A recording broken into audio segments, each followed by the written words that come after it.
بات اتنی سی ہے، اصل میں جب ہم آئینے کے سامنے کھڑے ہوتے ہیں تو ہمیں اور جو آپ کا چہرہ ہے ویسی آپ کی روح ہے. ہاں یہ آپ کی روح سی حالت کیا ہے. جب شیخ فرماتے ہیں کہ میرے دادا صاحب مجھے لے کے گئے، میں چھوٹا تھا بچپن، اب تو کہنے لگا آؤ تمہیں شیخ ابو حسن شادی سے ملاقات کراؤں. کہنے لگا خواب تھا، انہوں نے ہاتھ میرا پکڑا اور پوروں کے لے کے چلے گئے. اور کہنے لگا بہت بڑا مجمع تھا، اور مجمع تھا جب میں وہاں سے پہنچا ایک بہت بڑا میدان تھا. میدان پا کے جب آگے گئے تو بہت بڑی مسجد تھی، اور اس میں سفید لباس اور سفید امامے والے لوگ سے مسجد کھچا کھچ بھری ہوئی تھی، اور سب کے چہرے نورانی تھے.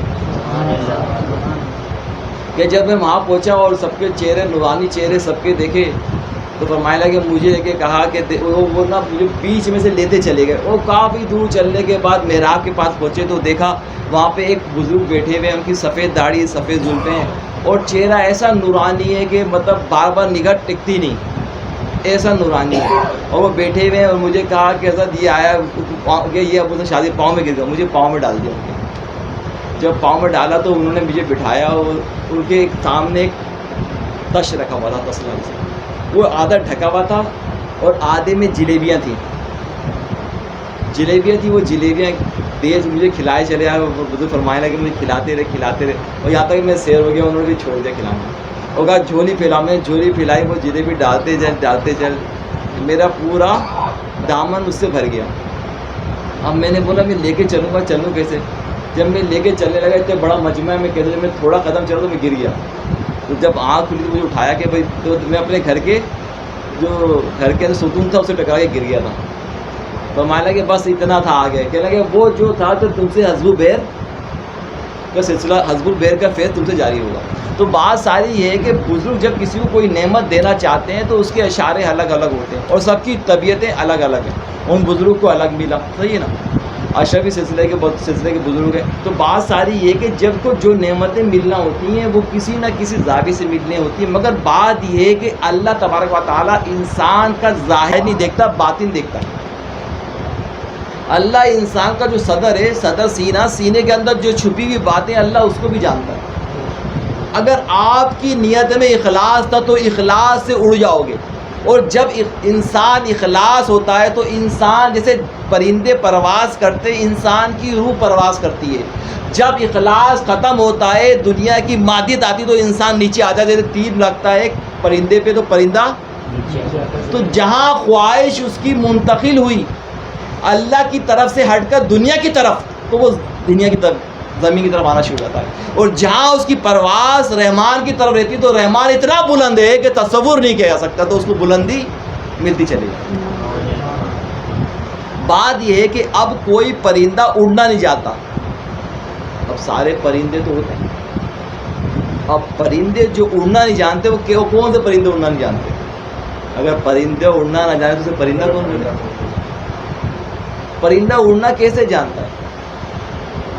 پرندہ اڑنا ایسے جانتا ہے کہ جب وہ پرندہ اپنے ماں باپ پرندے کے ساتھ رہتا ہے تو وہ اپنے پرندوں کو دیکھتا ہے اڑتا ہوا تو ان کی طرح وہ پر ہلاتا، اڑتا نہیں، پر ہلاتا ہے، تھوڑا تھوڑا اڑنے کی کوشش کرتا ہے، ادھر ادھر گر جاتا ہے، پھر تھوڑا آتا ہے گرتا ہے. آپ دیکھو پرندوں کو، پھر وہ ایک وقت آتا ہے وہ اڑنا. تو بات یہ کہ جب بزرگ کوئی نصیحت کرے، کوئی درس کرے تو اپنے آپ کو گرا باندھو، جیسے گرا باندھی جاتی ہے چیزوں کو کہ چیزیں گرے نہیں اور کھلے. گرا اپنے آپ کو یوں باندھ دو کہ اب تم اس پہ عمل کرتے رہو گے. اب تم نہ تمہارا کوئی اعضا کھلے، نہ تمہارے جسم بھیگے، نہ تمہارا جسم بکھرے. اب تم پابندی سے اپنے وجود کو گرا لگا دو، اور گرا وہ لگاؤ جو شریعت محمد مصطفیٰ کی. اب تم نے کرنی کس کی ہے؟ جس کو اللہ تبارک و تعالیٰ جل جلالہ امن والوں نے کیا بنایا؟ اپنا، اور پھر پوری مخلوق کا محبوب. تو بات ساری محبوب بننے کے لیے کیا کرنا پڑتا ہے؟ محب بڑھیں گے تو محبوب کی نقل ہوگی. دیکھیں اصل میں یہ ساری چیزیں اگر آپ مطالعہ کریں، غور کریں، سب کی یہ ریاضت مجاہدوں کے بعد یہ چیزیں حاصل ہوئی ہیں. دیکھیں آپ میٹرک میں ایڈمیشن لیتے ہیں جب تک آپ میٹرک کے ایگزام نہیں دیتے آپ کو سند نہیں ملتی. اسی طرح جب بندہ اللہ کی راہ میں کوششیں کاوشیں مشاہدے کرتا رہتا تو اللہ اس کی راہ کھول دیتا ہے. پھر اس کو وہ نظر آتا ہے جو عام بندوں کو نظر نہیں آتا. وہ دیکھتا ہے جو عام بندہ دیکھ نہیں سکتا. جب وہ جاتا ہے مزار پہ تو کشف ہوتا ہے, وہ صاحب مزار سے بات کرتا ہے. یہ جب ہوتا ہے جب وہ اپنے آپ کو ڈھال دے, اور بغیر سانچے میں ڈھالے یہ چیزیں حاصل نہیں. دیکھو بات یہ کہ تم کس کے بندے, ہم کس کے بندے ہیں. جب بندہ کسی کا بندہ ہوتا ہے تو بندہ کا کیا کام ہوتا ہے, بندگی کرنا. غلام اگر کسی کا غلام ہو, غلام کا کیا کام ہوتا ہے. غلام اپنی مرضی سے علاوہ کچھ کر سکتا ہے یا مالک کی مرضی سے کرتا ہے. جب ہمیں یہ بات معلوم ہے کہ ہم نوکر ہیں, اگر کسی صاحب فیکٹری کے کسی صاحب سیٹ کے نوکر ہے تو سیٹ کی بات مانتے ہیں, کسی افسر کے نوکر ہے تو افسر کی بات مانتے ہیں. افسر ہم بولتے ہیں سر یہ کر لیں, وہ کہتا ہے نہیں جو میں کہہ رہا ہوں ہم وہی کرتے ہیں. ایک مخلوق جو ہمیں بولتی ہے اس سے ہمیں سیلری ملتی ہے. ایک وقتی دنیا گزارنے کے لیے ایک نوٹ ملتے ہیں جو ہم اس کی بات ماننے کو تیار ہوتے ہیں. وہ تو ہمیں نوٹ نظر آ رہے ہیں. اللہ جل جلالہ امنوں والو ایسا ہے کہ ابراہیم علیہ السلام سے پوچھا, ابراہیم علیہ السلام نے کہا کیا کہا کہ میرا رب مجھے کھلاتا بھی ہے پلاتا بھی, جب میں بیمار ہوتا ہوں تو قرآن میں کہتا ہے مجھے شفا دیتا ہے. جب میں بیمار, یہ نہیں کہا مجھے رب مجھے بیمار کرتا ہے, کہا میں بھوکا ہوتا ہوں میرا رب مجھے کھلاتا ہے, میں پیاسا ہوتا ہوں میرا رب مجھے پانی پلاتا ہے, جب میں بیمار ہوتا ہوں میرا رب شفا دیتا ہے. یہ نہیں کہا میرا رب مجھے بیمار کرتا ہے. کیا کہا میرا رب مجھے. یہ ہے ادب, یہ ادب. جب بندہ ادب کو پاتا ہے تو راہیں کھلتی ہیں, اور ادب کو نہ پائے تو راہیں نہیں کھلتی. ایوب علیہ السلام کو دیکھ لیں, تکلیف میں تھے, انہوں نے نہیں کہا کہ مجھے پروردگار مجھ سے تکلیف دور کر دے. رب انی مسنی الضر وانت ارحم, اے اللہ مجھے اس نے آ کے چھوا ہے, تو ارحم بہت رحم کرنے والا. ادب یہ ہوتا ہے کہ جب آپ, یہ انبیاء علیہ السلام ادب کر رہے ہیں, جب بندہ چاہتا ہے میں رب کی بارگاہ کے ادب سیکھ لوں, جو شخص ادب سیکھتا ہے اس کی راہیں کھل جاتی ہیں. احمد بن حنبل فرماتے ہیں کہ ہم اتنا ادب سیکھتے تھے, اور فرماتے ہیں احمد بن دباغ فرماتے ہیں, عبداللہ بن مبارک فرماتے ہیں کہ ہم ادب سے ایک دن رو رہے تھے, کہہ رہا آخری وقت آیا جو دنیا جانے لگے, کہہ رہے کہ حضرت آپ رو رہے ہیں. فرمایا میں اس لیے رو رہا ہوں کہ کاش وہ 2 سال میں نے احمد بن حنبل سے علم نہیں سیکھا ہوتا, ادب سیکھا ہوتا. تو آپ دیکھ لیں امام اعظم ابو حنیفہ کے پاس چلے جائیں, ان سے عبداللہ بن مبارک نے ادب سیکھا. آپ دیکھیں شیخ کے پاس چلے جائیں ادب سیکھتے. ادب جب بندہ سیکھ جائے تو رب کی بارگاہ کے آداب سیکھ جاتا ہے, رسالت مصطفیٰ کی بارگاہ کے ادب سیکھ جاتا ہے, اللہ والوں کی بارگاہ میں پیش ہونے کے ادب سیکھ جاتا ہے. ادب ہی اصل بندے کو منزل مقصود تک پہنچاتا ہے. علم ایک نالج ہے. علم کیا ہے؟ نالج. اب آپ دیکھیں علم کتنا ہے, کتنا علم ہے. آج آپ بازار جائیں, آپ کسی بندے سے ملیں تو آپ اس بندے کو دیکھیں گے, اس بندے کے پاس کیا چیز ہوگی؟ نالج. اور اب وہ نالج کا پلندہ کیا چیز آ گئی؟ موبائل. اب لوگوں کو ذری 10 قسم کے مسئلے, 10 قسم کی باتیں, ایک مسئلہ اور 10 بندے 10 قسم کے مسئلے بتائیں گے, اور آپ کوئی چیز دیکھیں تو آپ کنفیوز ہو جاؤ گے میں کس چیز پہ عمل کروں. کیوں؟ اب میڈیا, سوشل میڈیا نے آپ کو اتنا وہ کر دیا کہ اب آپ کے سمجھ میں نہیں آ رہا. اب جب آپ کے سمجھ میں نہیں آ رہا تو سامنے والا جو آپ کو بتا رہا ہے آپ کو وہی صحیح لگے گا, کیونکہ آپ کے پاس پیمانہ نہیں ہے نا.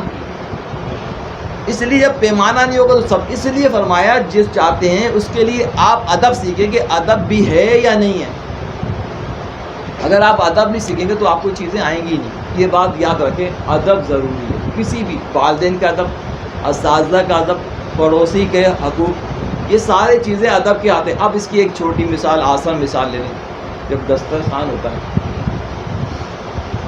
آپ جب دعوت کرتے ہیں کسی کی تو دسترخوان پہ کیا اشیاء ہوتی ہیں؟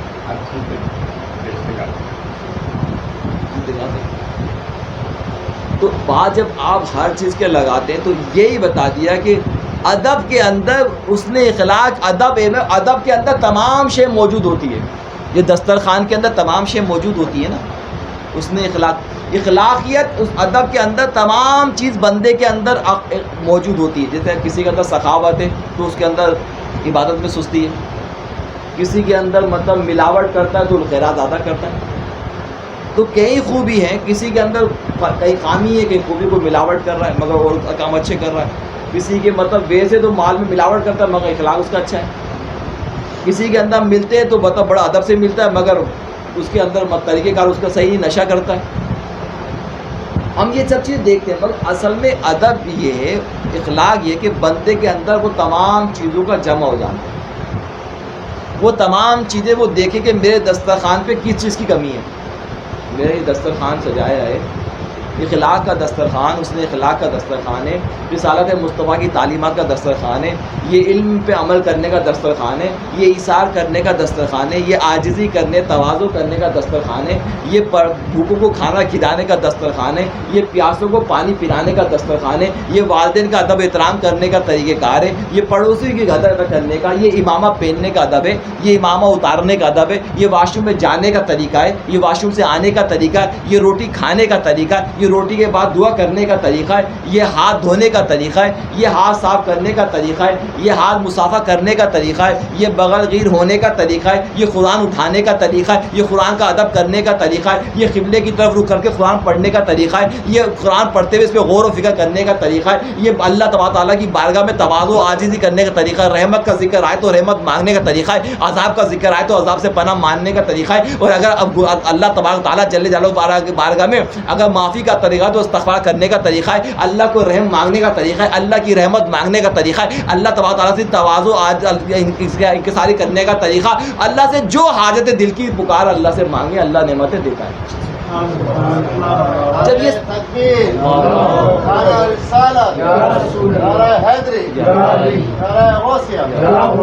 دیکھو کسی شخص کی بھی کیا چیز پکڑی جاتی ہے، ہاتھ پاؤں ٹانگیں کیا پکڑی جاتی ہے؟ زبان سے پہچانا جاتا ہے.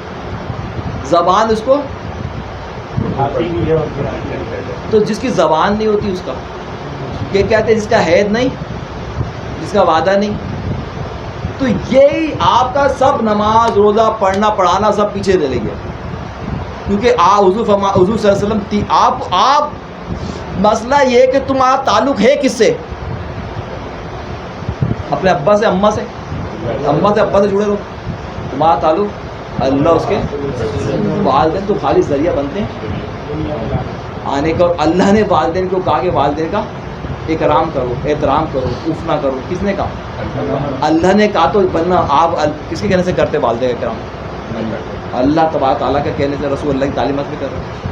آپ کا تعلق اللہ سے، رسول اللہ کی بندگی اس لیے کرتے ہیں کہ اللہ ہمارا رب ہے، اللہ ہمارا، اس نے ہمیں پیدا کیا اور اس کو ہم سے کوئی حاجت نہیں. یہ ذہن سے نکال دو کہ اس سے کوئی غرض ہے تمہیں. تم اگر غور و فکر کرو، تم چھوٹے چھوٹے سے، تمہارے جب تم محتاج تھے اس نے تم بول نہیں سکتے تھے، تم ہل جل نہیں کر سکتے، تم اپنی پیاس اپنی بھوک کا اظہار نہیں کر سکتے تھے، اس نے تمہارے ماں کے دل کے اندر یہ بات ڈالی، وہ تمہیں اپنا پستان سے دودھ پلاتی. تمہارے باپ کے اندر محبت ڈالی، تمہارا باپ دن کو کماتا، تمہاری پرورش کرتا. یہ اللہ نے محبت ڈالی اور پھر اللہ نے ان اعضاء کو آہستہ آہستہ بڑھاتا چلا گیا. تمہاری عقل کو، تمہارے جسم کو، تمہارے قد کو بڑھایا. تم اس رب کی اس لیے بندگی کرتے کہ ہمارا رب ہمیں پالتا ہے، کھلاتا پلاتا ہے، تو ہم رب ہمارا رب ہے، اس لیے ہم اس کی عبادت اور رسالت مصطفیٰ صلی اللہ علیہ وسلم کی اس لیے تخلیق کرتے کہ اللہ نے حکم دیا کہ، اور فرمایا حدیث شریف میں کہ تمہارا ایمان مکمل نہیں ہو سکتا تم اپنی جان اور مال سے بڑھ کے. اب جب تیرا ایمان مکمل ہی نہیں ہے، تیرا ایمان مکمل ہی نہیں ہے محمد کی اتباع محبت کے بغیر، محمد صلی اللہ علیہ وسلم کی اتباع صلی اللہ علیہ وسلم اور محبت کے، جب تیرا ایمان مکمل نہیں ہے تو اب تو آرام کیوں کرتا ہے؟ اب تو فجر کی نماز قضا کیوں کرتا ہے؟ اب تو تلاوت قرآن پاک کیوں نہیں کرتا؟ اب تو وعدہ خلافی کیوں کرتا ہے؟ اب تو جھوٹ کیوں بولتا ہے؟ اب تو غیبت کیوں کرتا ہے؟ اب تو چغلی کیوں کرتا ہے؟ اب تو امانت میں خیانت کیوں کرتا ہے؟ تو بد نیتی کیوں کرتا ہے؟ تو بد نگاہی کیوں کرتا ہے؟ تو والدین کو اذیت کیوں دیتا ہے؟ کیوں؟ تیرا تعلق محمد سے نہیں، اس لیے تو سارے کام کر رہا ہے. جب تعلق ہوگا تو تیرے اندر تواضع عاجزی آئے گی، گردن جھکی رہے گی. کہ میری زبان سے، میری آنکھوں سے، میرے کانوں سے کوئی ایسا فعل نہ ہو جائے جس سے اللہ کا بندہ مجھ سے ناراض نہ ہو جائے. اب اللہ کا بندہ کون اللہ کے قریب ہے؟ اب ایک بندہ لنگڑا ہے، کیا ہے؟ اب میں بولوں کیسا لنگڑا؟ وہ اللہ کے قریب ہے. ایک بندہ نابینا ہے، میں آنکھیں والے اپنی آنکھوں پہ اترا رہے، وہ نابینا اللہ کے قریب ہے. صحیح. ایک بندے کے پاس اتنا علم ہے، وہ علم سے غافل. ایک بندے کے پاس تھوڑا علم ہے، وہ راتوں کو روتا ہے، تہجد پڑھتا ہے، گریہ زاری کرتا ہے. سلیمان علیہ السلام کی والدہ نے کہا، بیٹا، کس کی والدہ نے کہا؟ بیٹا رات کی نماز پڑھا کرو، یہ خزانوں میں سے آخرت کے خزانوں میں سے خزانہ ہے. سلیمان علیہ السلام کی والدہ فرما رہی ہے، اور ان کی بادشاہ حکومت کیا تھی. تہجد میں جب بندہ اللہ کے اتنے قریب ہوتا ہے کہ بس بندہ اور رب کے درمیان کوئی چیز حائل نہیں ہوتی، بس. ہاں اگر دل غافل ہے تو حائل ہو گیا، اور دل میں گریہ زاری اور تواضع رہا تو اب رب اور بندے کے درمیان کوئی چیز حائل نہیں ہوتی. اب بندہ سوال کرتا جائے، رب عطا کرتا چلا جاتا ہے. اب بندہ اپنے گناہوں کا اقرار کر کے اس سے معافی مانگے، آنکھوں سے آنسو نکالے، اللہ قریب کر معاف کرتا چلا جاتا ہے. اور جب وہ اٹھتا ہے، جیسے جیسے کوئی چیزوں کو زنگ لگتا ہے تو رگڑائی کرو تو کیا ہوتا ہے؟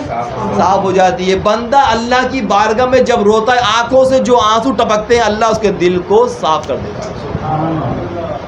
اور جس کا دل صاف نہیں ہوتا، جس کے وہ بھلے کتنا بھی پڑھتے رہے، اس کے دل پہ اثر ہی نہیں ہوتا. دیکھ لو آپ، دیکھ لو کوئی چیز، کوئی چھری پہ زنگ لگ جائے، آپ اس کو بولو کہ چھری ہے، کاٹو کاٹو، چھری ہے مگر کام. تمہارے پاس دل ہے مگر رحمان کی یاد نہیں ہے. دنیا ہے تو جب رحمان کی یاد نہیں ہو تو تمہاری نمازیں بھی تمہاری طرح اٹھک بیٹھک ہو جائے گی. جیسے یہاں پہ آ کے بیٹھ گئے چلے گئے. بہت آتا ہے، مجھے بہت معلوم ہے، کیا بتائیں گے، مجھے یہ بھی معلوم، مجھے یہ بھی معلوم. یہ کیا نالج؟ ادب اور علم عمل کراتا ہے. جس کے پاس ادب ہوگا نا، ادب محبوب کی بے ادبی برداشت نہیں کر سکتا. ادب محبت، ادب محبوب کی بے ادبی برداشت نہیں کرتا. وہ کہتا محبوب ناراض ہو جائے، محبوب تو وہ ادب. امام اعظم ابو حنیفہ کون سی کتاب میں لکھا کہ پاؤں دراز نہیں کرو؟ کون سی کتاب ہے جس میں لکھا پاؤں دراز نہیں کرو؟ جب رات کو سو، جب بیٹھو تو پاؤں تنہائی کے اندر دراز نہیں کرو. امام اعظم ابو حنیفہ جب تنہائی میں ہوتے پاؤں دراز نہیں فرماتے، کہتے مجھے ہے آتی میں رب کی بارگاہ میں بیٹھا پاؤں دراز کرتا. اب بتاؤ، یہ جب چیزیں ان امام اعظم ابو حنیفہ کو، احمد بن حنبل نے اللہ کا دیدار کیا، اس کو تمام لوگ مانتے ہیں، دیوبندی مانتے، سنی احمد بن حنبل کا دیدار سے، مگر اللہ دیدار کرا دیتا ہے جس کو چاہے دنیا میں. تمہیں تو مال کی خواہش ہے، اللہ گڈیاں دکھا 5-5 ہزار کی، خواب میں گڈیاں آئیں، او میں نے 5 ہزار کی گڈیاں دیکھی، وہ بڑا خوش ہوا، رات بڑے چودری، 1000 کی گڈیاں نظر آئیں مجھے، 500 کی گڈیاں نظر آئیں، مجھے یہ مل جائے، مجھے یہ مل جائے، مجھے مل جائے. جو یہ خواہش کر رہے تھے وہ بھی مر گئے، اور جن کو نہیں ملا وہ بھی مر گئے. جن کو مل گیا وہ بھی مر گئے، جن کو نہیں ملا. آپ غور کریں تو یہ پیسہ ویسا آپ کو لگتا ہے، پیسہ ویسا کچھ بھی نہیں ہے. صحیح، اگر پیسہ تو دیکھو طوائف کے پاس بھی بہت ہوتا ہے. پیسے سے عزت نہیں ہے، جسے اللہ عزت دے اسے عزت. اچھا، جو محبت کرتے وہ بولتے نہیں. عجب عشق ہے یار، جو عشق عجب ہے. دیکھو، جو محبت کرتے وہ بولتے نہیں میں آپ سے محبت کرتا ہوں، اور جو برساتی مینڈک تو ٹیں ٹیں ٹیں کرتے رہتے ہیں. جب بارش ہوتی ہے تو کون سے مینڈک پیدا ہوتے ہیں؟ وہ کیا کرتے رہتے ہیں؟ تو وہ اس طرح کے بھی لوگ ہوتے ہیں جو ٹیں ٹیں کرتے ہیں بس منہ تک، اندر کچھ بھی نہیں ہوتا ان کو. اور جو محبت کرنے والے ہوتے ہیں وہ بولتے نہیں ہیں، وہ محبت کو اپنا رہے ہوتے ہیں، اور محبت میں اپنے آپ کو جلا رہے ہوتے ہیں، تڑپا رہے ہوتے ہیں، اور محبت میں مر رہے ہوتے ہیں. وہ رب جانتا ہے ان کی محبت، اور جس سے محبت کرتے ہیں وہ اس کو پتہ چلتا ہے. آپ مجھے بتائیں، ایک بندے کو جب تک آپ چھوئیں گے نہیں اس کو بخار پتہ چل جائے گا. بخار، ایک بندے کو بخار ہو، جب تک آپ چھوئیں گے نہیں اس کو پتہ چل جائے گا، آپ کو پتہ چل جائے گا بخار. ایک آگ ہوتی ہے جسے انسان جلاتا ہے. ایک آگ کون جلاتا ہے؟ انسان جلاتا ہے جس پہ کھانا ایک آگ عشق جلاتی ہے. آئے عشق ابو بکر صدیق سے پوچھو حضور کی محبت میں کیسا ہوتا ہے. مگر بولتے نہیں تھے حضور آئے کہ جیسا ہم لوگ بولتے ہیں ہمیں حضور سے محبت ہے, عمل کچھ بھی نہیں کرنا. ہمیں حضور سے پیار ہے, عمل کچھ بھی نہیں کرنا. ہم حضور پہ نام پہ جار قربان ہیں, مگر عمل رات کو فجر میں وہ سارے کام اپنی مرضی کے, اور حضور سے پیار ہے, حضور سے پیار ہے, حضور سے بس زبان تک پیار ہے. جو عمل کرنے والے ہوتے ہیں ان کا طریقہ کار ہوتا ہے. اصل میں ذہن کو نا محدود نہ بناؤ. اگر تمہارا ذہن خالی ایک جماعت کے لیے, ایک بندے کے لیے, تو غلط ہے. پوری دنیا کس کی ہے؟ اور دنیا کے جتنے لوگ ہیں کس کے ہیں؟ تو تم جس کی مدد کر رہے ہو کس لیے کر رہے ہو؟ بس ختم. اب تم یہ نہ دیکھو یہ کسی جماعت کا کس جماعت کا ہے, تم یہ دیکھو یہ اللہ کا. تم محدود ذہن جو وسیع ذہن رکھو. اگر تمہارے رشتہ داروں کے اندر تمہارے جو قریبی رشتے ہیں ان کو ضرورت ہے تو آپ سے جتنا ہو سکے ان کی مدد کریں, تعاون کریں. وہ بھلے کسی بھی جماعت میں ہو, آپ اس چکر میں نہیں پڑے یہ یوں ہے یا چیئیں چرائیں. جب تم جاؤ گے تو اللہ تم سے کیا پوچھے گا؟ 3 سوال ہوں گے نا قبر میں. کیا پوچھے گا؟ تو اس میں کہیں آ رہا ہے کہ تو کون تھا, تیرا کیا تھا, آ رہا ہے نہیں آ رہا. بات یہی ہے آپ کی ذات سے اللہ کے بندوں کو تکلیف نفع پہنچے. دیکھو کسی آپ تاریخ کا مطالعہ کر لیں, نظام الدین اولیاء محبوب الہی کے پاس ہر قسم کے لوگ آتے, خواجہ غنی نواز کے پاس ہر قسم کے لوگ, غوث غوث کے پاس ہر قسم کے لوگ آتے. مسئلہ ان کے پاس آنے کے بعد سابق کریم کے پاس لوگ آتے مسلمان ہو جاتے. تمہارے ہمارے پاس آنے کے بعد لوگ کیا رہتے ہیں, ہمارے گھر ہم پہ کتنا اثر ہوتا ہے ہمارے آپ کی ملاقات سے لوگوں کا. سرٹیفکیٹ ہے ہمارے پاس تو جنت میں جانے کا, بولتے ہیں یہ اللہ کی منشا, ایسا نہیں بولتے. اللہ تبارک تعالیٰ قادر مطلق ہے, جسے چاہے اپنی رحمت جنت میں ڈال لے اور جسے چاہے وہ گرفت فرما دے. اس لیے اللہ کی رحمت ہے تو کہ اللہ میں جاؤں گا تو تیری رحمت سے جنت میں, اگر تو مجھے پکڑے گا تو میرے اعمال اپنے اعمال سے کوئی جنت میں سب جائیں گے اللہ کی. تو اس لیے صبح و شام اللہ سے کیا مانگو, میں تجھ سے تیری رحمت سوال کرتا ہوں, میں تیری خاص و خاص رحمت مانگتا. یہ حی و قیوم برحمت کا استعمال. جب آپ اللہ سے تکرار کریں اس کے بعد اللہ کے بندے بننے کی کوشش کرو. کیا کرو؟ دیکھو سب سے چھپا سکتے ہو بس انسان سے بڑی طاقت میں نے, اللہ نے انسان کیا بنایا؟ تو تجھے اپنا خلیفہ بنایا, مگر تو خلیفہ نہ بنے تو قصور کس کا ہوا؟ ہمارا اپنا قصور ہے نا میرے بھائی. تو اب تم خلیفہ سے جب بندہ اپنے ایک بندے کو منصب ملے, وہ منصب کا ایل نہ تو منصب پہ بندہ کہاں آ کے گرے گا بھائی, کہاں کے گرے گا؟ آپ بولتے کیوں نہیں؟ ایک اگر آپ نے بٹھا دیا وہ اس کا اہل نہ رہا تو پھر کیا ہوگا؟ وہ اہل کا اللہ تعالیٰ آہستہ آہستہ اس کی بدعمالیاں بڑھتی چلی جائیں گی, پھر بڑھتی چلی جائیں گی. اللہ پردہ کرتے رہے گا, پردہ ایک وقت آئے گا وہ نیچے. اگر وہ توبہ کر لے اللہ بڑا غفور رہے گا, وہ صحیح ہو جائے تو اللہ معاف کر دے گا. جب تک وقت نکالیں گے نہیں آپ کے پاس رحمان کی محبت آئے گی نہیں. یہ بات یاد رکھیں. جب آپ وقت نکالیں گے سب سے لا تعلق یہ اللہ کیا کہتے ہیں آپ نماز کے اندر جب کہتے ہیں, کیا کہتے ہیں؟ اللہ اکبر. کیا مقصد ہے اس کا؟ کہتے ہیں نا اللہ کیا سب چھوڑ دیا تو نے, اب نہ تیری ماں نہ تیرا باپ نہ تیرے بچے نہ بیوی نہ کچھ, نہ دنیا نہ غم نہ کچھ, نہ کوئی نقصان کا ڈر نہ کسی خوف کا ڈر, کیونکہ سب کا مالک کون ہے؟ اگر اللہ نقصان دینا چاہے کوئی فائدہ دے سکتا ہے, اور اگر اللہ فائدہ دینا چاہے کوئی نقصان پہنچا سکتا ہے. یہ تو صبح شام تمہارے دماغ میں ہونا چاہیے. کیا ہونا چاہیے دماغ میں؟ میرا فائدہ دنیا کی کوئی طاقت نہیں سکتی جب تک میرا رب, اور میرا رب مجھے فائدہ پہنچانا چاہے کوئی مجھے نقصان. اب اس میں جنات بھی جادو کرنے والے سب آ جاتے ہیں. اب کی تفسیر میں نہیں کروں گا, میں لمبی تفسیر کرتا پھر. صحیح بات یہی ہے, تم نے جب وقت نکالا یہ ہے تربیت. کیا نکالا؟ اب گھر میں ہو تم, اب گھر کے اندر سے, اب تمہارے گھر کے اندر سے تم نے وقت جدا ہونا ہے. اعتکاف کرتے ہو تو کیا ہوتا ہے بھائی؟ علیحدگی ہوتی ہے.